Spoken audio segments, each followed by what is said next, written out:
fantasy. I mean, it's inevitable because, you know, that's why we all read books like these and stuff. Like, it's to kind of get us in a world that escapes reality. Batman has always been a different sort of thread. And he just, okay, so it's sort of like this.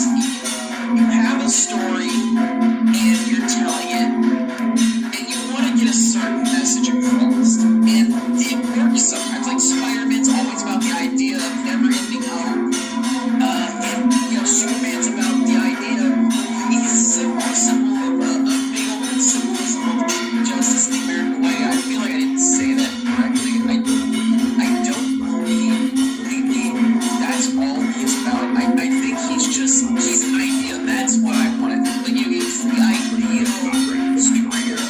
He is what everybody aspires to be, and that is the point of Superman books.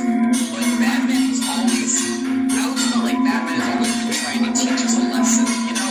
The idea of, like, the Godfather, for example. The Godfather was like, it was the idea of, like, a hero descending to being the villain at the end of the Godfather, but slowly, at the 11th hour, doing at least one last thing right, which is always been my favorite kind of storytelling in a way. I'm not a super big fan of, like, I hate it with, like, you have the evil jester over your shoulders with the evil councilman that is, like, convincing the hero to, or convincing the protagonist to do all these bad things.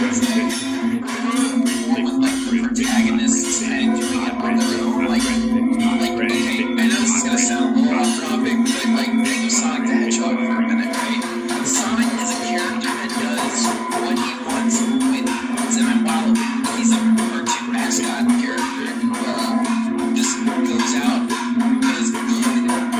There was a game he was in, it was called Sonic and the Black Knight, and he just was told flat out by the person he's getting help from. She says to him, if you do this, because it's an evil king, right?